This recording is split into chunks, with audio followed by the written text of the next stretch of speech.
Hello and welcome to the Dr. Steve Smith podcast. Every week, Dr. Smith and I talk about various running and chiropractic topics, taking full advantage of his 40 plus years of experience in both. This week, our guest is Barry Morrill of the LA Lakers. Barry's here to tell us a little bit about their training program and how things are going over there with the LA Lakers. But before we get to that, I just want to mention that the LA Lakers is my alma mater. You know, I ran with the Lakers back in, I think, 95. I had been trying to run a marathon and training like I was training for a 10K and made an awful lot of mistakes. And the LA Lakers got me through my first marathon, ran LA, and I've been doing marathons ever since. And I owe it to those guys. They set the model in place and they gave me the idea for us to start the Pasadena Pacers. So if it wasn't for the Lakers, there probably wouldn't even be a Pacers group. Just want everybody out there at the LA Lakers to know how much I appreciate them. I think they're a terrific training organization, and they've carried it forward in a way that the club just seems to get better every year. Barry, what can you tell us about how things are going out there at the Lakers now? This year was really the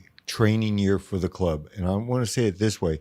For years, we've said that training in a group is the key to learning how to do a marathon and having fun. And at the same time, you grow a family. Well, here comes 2020 and we lose the group. Now we have to put our face out there and say, we are a family. We had to create and maintain and grow the Lager family from the way we do things together with the new technology, be it Zoom, Facebook, Instagram. We've held one policy for this year, which is we follow the rules set down by the LA County Department of Public Health. We maintain those religiously so that there are not going to be group runs until we're told. Well, we've had, as counties allowed, the smaller group break down into even smaller groups. So maybe a pace group will say, hey, we're going to be out on the Chip Trail in Hermosa Beach this week. And I can go out there and see one or two people running social distance apart, putting their pictures on Facebook, on Instagram. So we're developing that family. We're actually proving, yes, we are a family this year. And I think down the line, that's going to be the biggest positive for 2020 for the LA Lakers. Well, that's great. I'm glad you guys are following closely with the state guidelines. We've been doing pretty much the same thing down at the Pacers. It's hard because the county has to be vague because you don't want to be rock solid in a diverse population like Los Angeles County, but we have to be a little tighter. So we say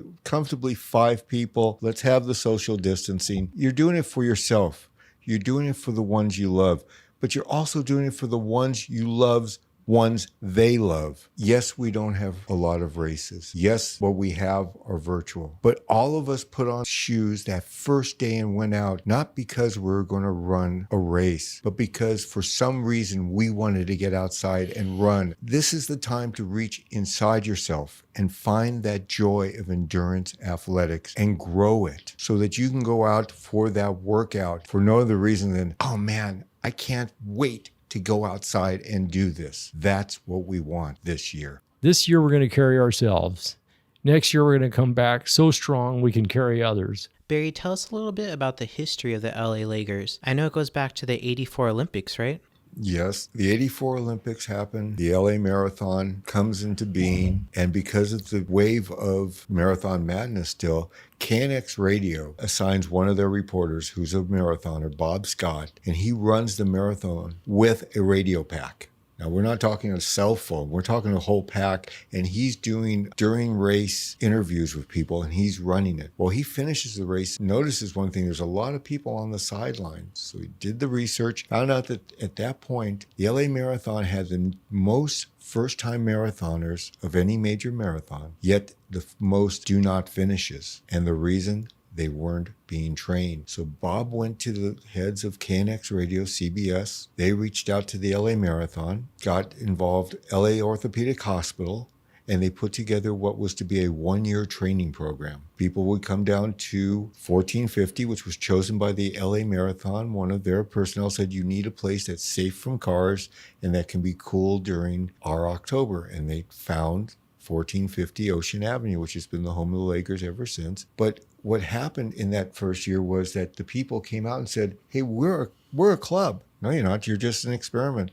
No, we're a club. We've come up with our own name. We're the LA Lakers. And then it was like, oh, wow. And then It was over. The 1 year experiment was done. Well, when did we start up again? Well, wait a minute. We're not starting up again. Yes, we are. There's a marathon next year. Then KNX and Orthopedic Hospital dropped out. And what could have been the end of the club without the support, the group got together. They found a lawyer who wrote incorporation papers. They went out and got a 501c3 and became an entity on their own without the support of the others. Magic started and it just grew. That moment you cross the finish line of your first marathon, you lose something in your life. And that's the ability to say, I can't, because it might be difficult and I might have to work at it.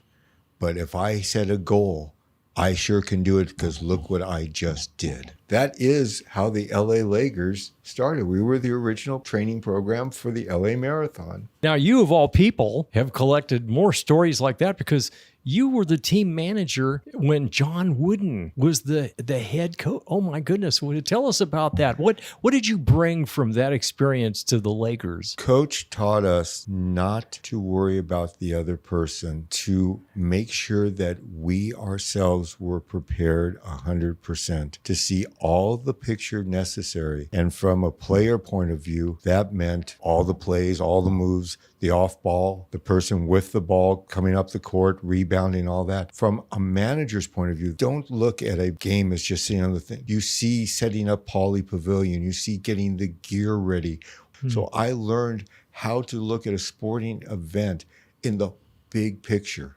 That's pretty cool, taking all that knowledge with you to the Lakers. I can see the evolution of it. Barry, most people might recognize you because when they see you running at different races, you're wearing a purple kilt to build awareness about pancreatic cancer. My father-in-law was diagnosed with pancreatic cancer, and he fought a battle, but the week after LA, he passed. It affected, of course, the whole family. I went out and found the Pancreatic Action Council, and I started running for PanCan. I'm most well known for most people if you say, who's that guy in the purple kilt at a race? Because I wear a purple kilt and christened it the Cancer Fighting Kilt, because the kilt is there to start conversations. The very last Pasadena half marathon that was put here, I'm running alone towards the finish line, and two people come up, one on each side, a man and a woman. They say, hey, thank you for running. Thank you for running for this. And I go, oh, you're welcome. They go, we're research scientists at the City of Hope working on pancreatic cancer, and we want to thank you. And I stopped crying because I was crying. I go,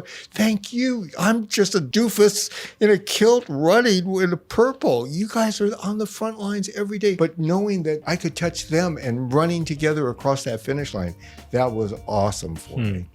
Thank you for listening to this episode of the Dr. Steve Smith podcast. If you have a question for Dr. Smith, feel free to hit him up on social media at SteveSmithDC. Until next time, we'll see you on the roads and trails.